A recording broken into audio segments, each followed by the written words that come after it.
We're going to start this week with a story that was shared in Discord, I believe, by I Am Pie Test about a vulnerability in Apple iOS that affects like basically every iPhone until the most recent patch. Kind of an interesting story. Lots of speculation as to why this may be happening. And we are going to cover the whole thing. So let's get into it. He really looped it in.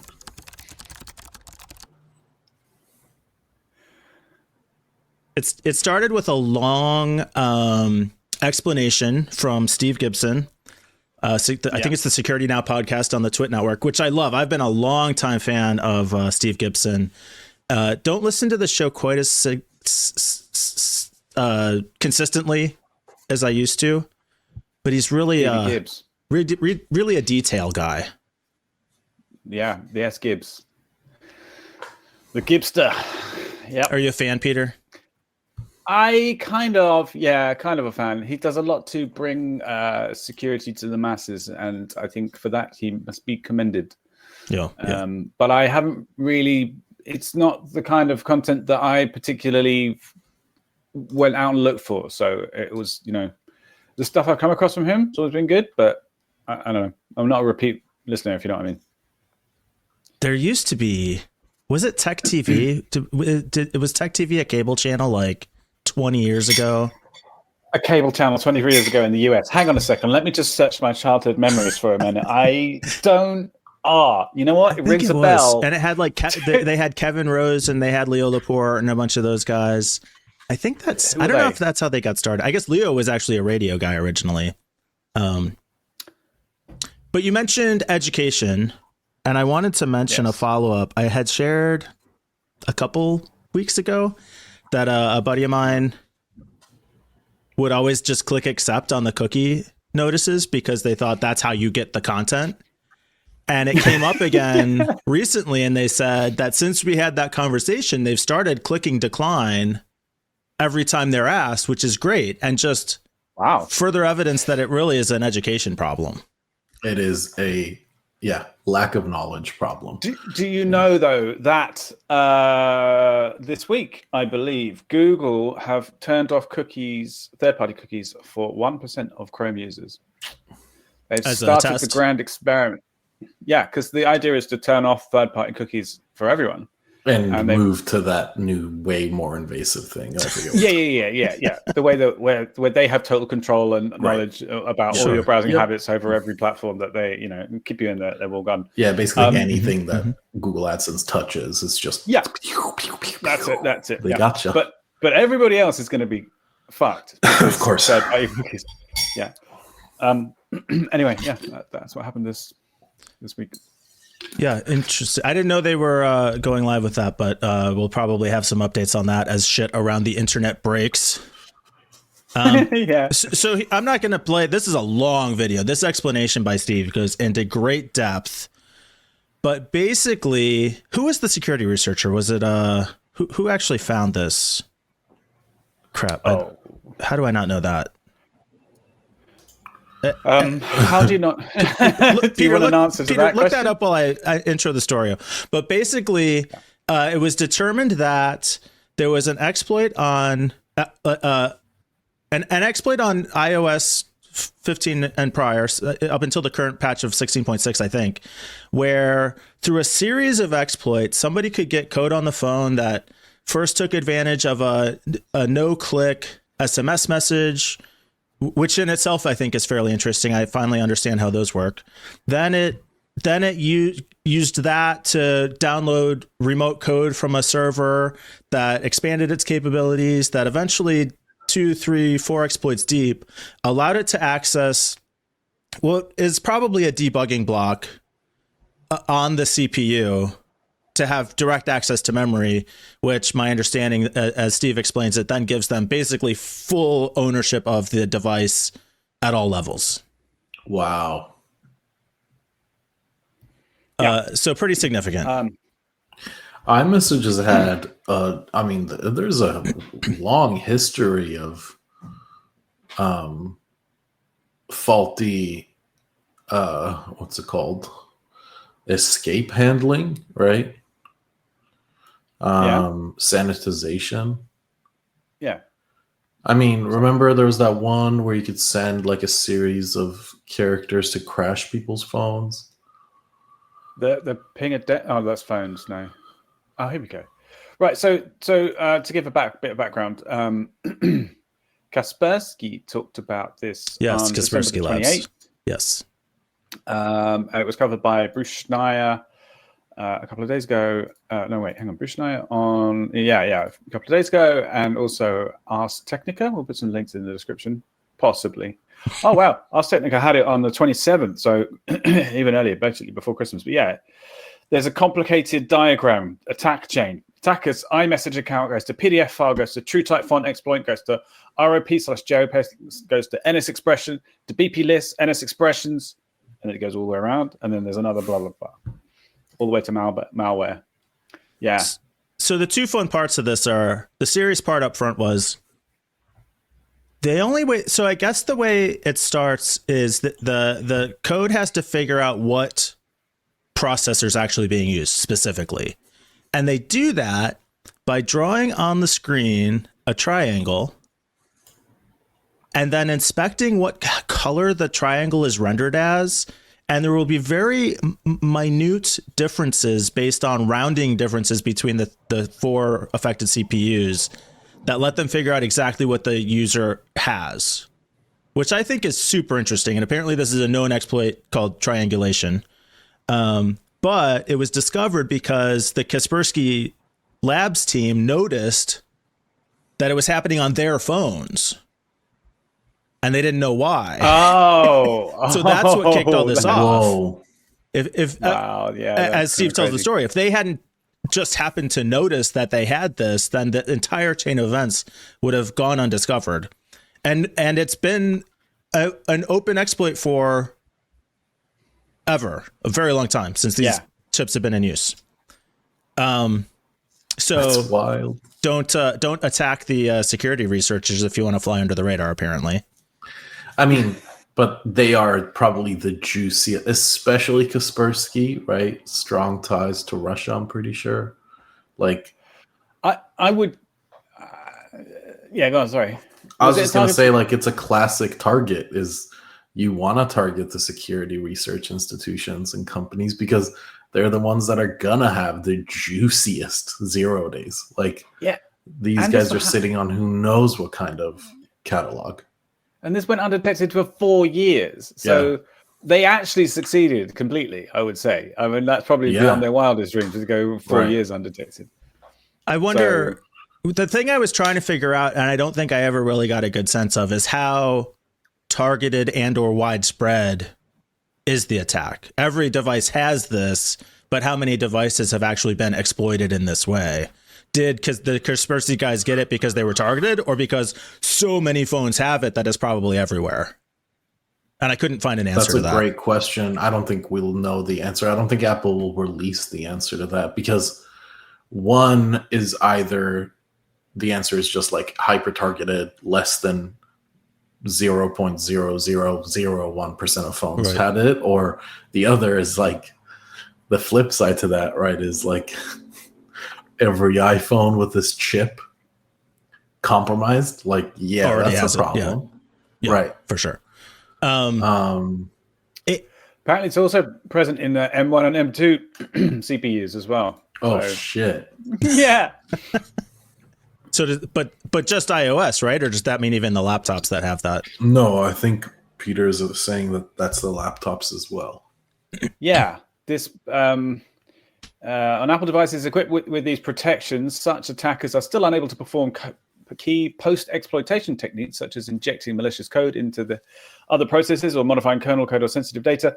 This powerful protection was bypassed by exploiting a vulnerability in the secret function. The protection, which has rarely been defeated in exploits found to date, is also present in Apple's M1 and M2. Okay, so the protection's there. I completely read that the wrong way around. So you are not vulnerable to it in M1 or M2. Got it.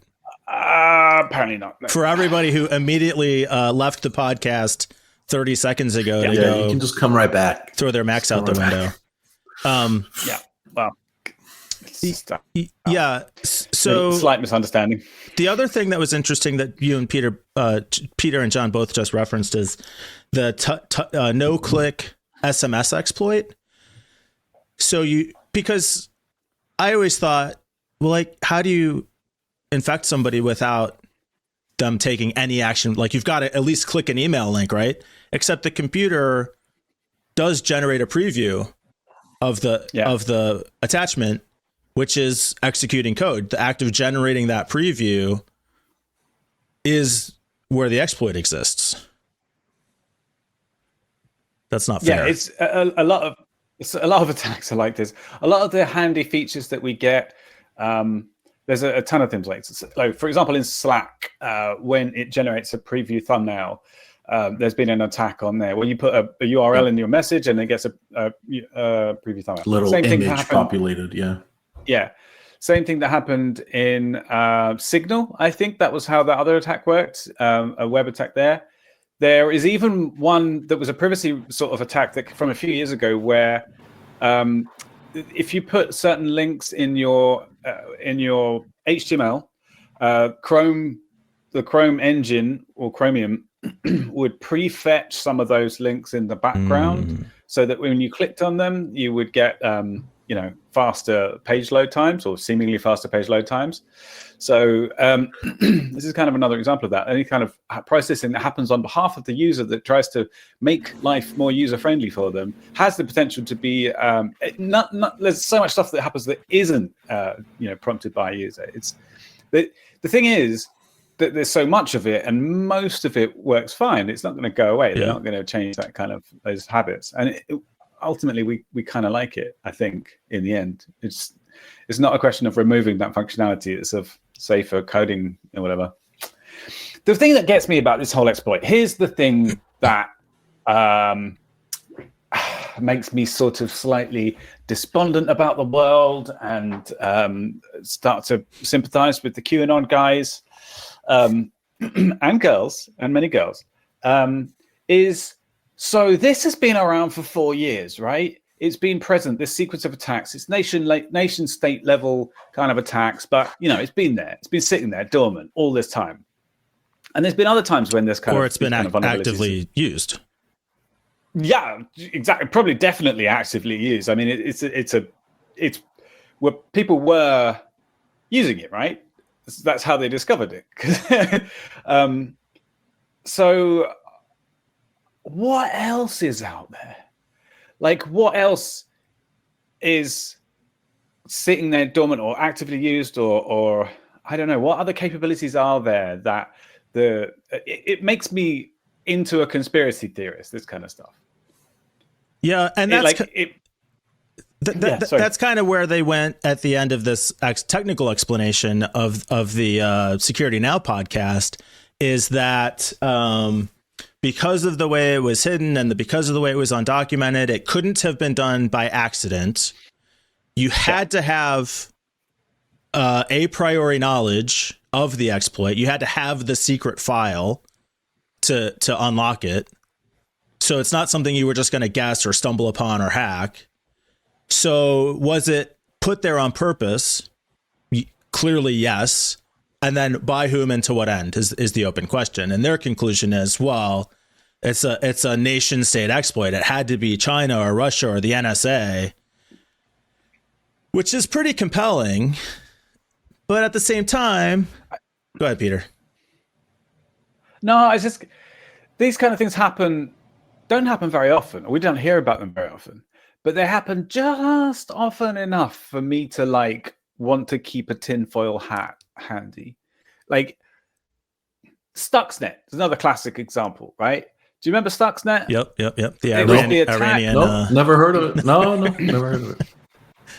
I remember when they were uncovering Stuxnet and the kind of different steps. It was like a thing that hit the news and they didn't quite fully understand exactly all the parts and elements involved. And I remember quite early on somebody throwing out there that this could conceivably be an attack against nuclear capabilities in the particular region. And most of people were like, "What? Yeah, right, yeah."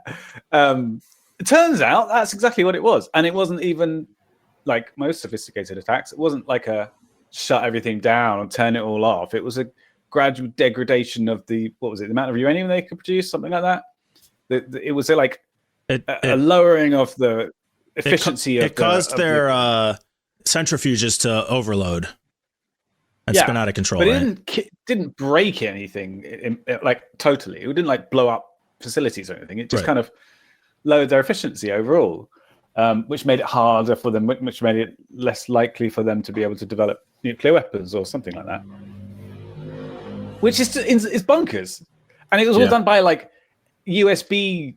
It's on a completely air gap. Well, that we don't know. That is the most impressive thing, I think, is that it was most likely a USB like drop attack, which I don't remember the official name for this, but it's a very common attack that you put bad things on a USB, like 10 of them, and then let's say you want to target like Microsoft, okay?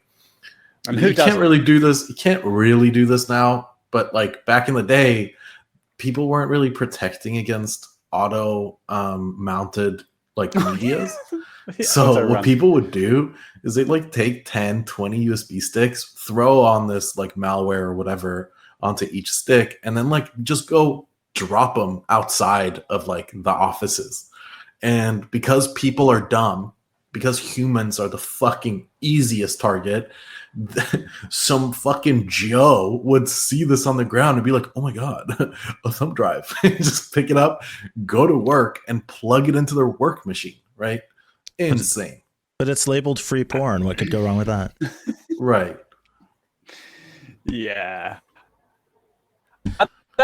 So if I had found, I would have done that. I'll straight up, I would have done that for sure. Really? Like if I found a shiny USB drive on the ground, went to work and plugged it in, even if I didn't have auto run, and it had something like, I don't know, naked holiday pics.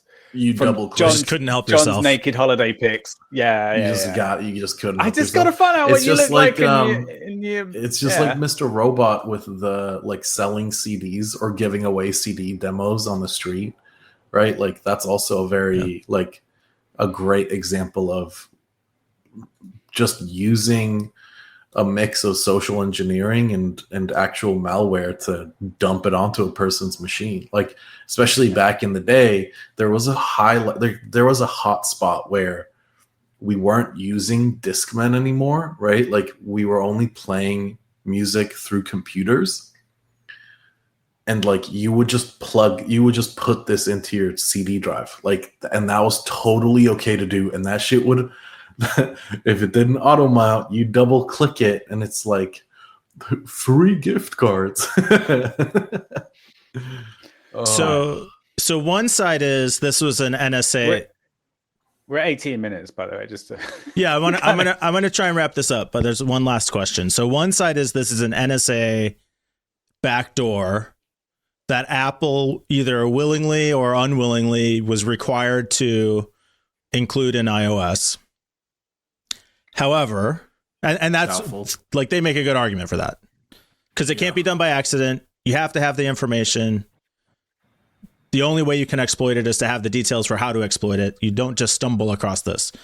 The other explanation is, as I was reminded by some of the very smart people that I work with, formerly you two, formerly that I used to work with you, not formerly that you used to be smarter than me.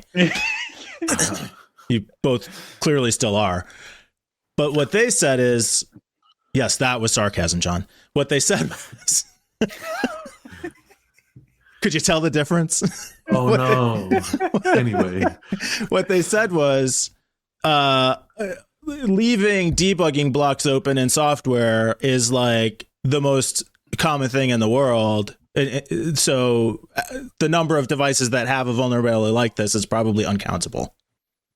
So I think you're missing a third possibility. I actually think this is the most likely. Because of the nature of the exploit, I think it's an insider at Apple that went rogue.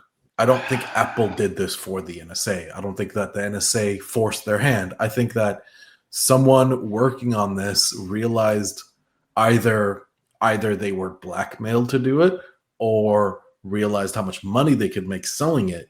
And that's probably what we're seeing, is my guess, because something like this could go for millions of dollars, right? And with the advent of crypto, like, you could just pay someone without ever knowing, crypto. you know, like, no. I don't have it Web3. loaded anymore. Man, it didn't. First episode, man. I know. Okay, with the advent of untraceable money add it in near, post. oh my god. So anyway, that's my guess. We won't know, and I guess we'll call it on that.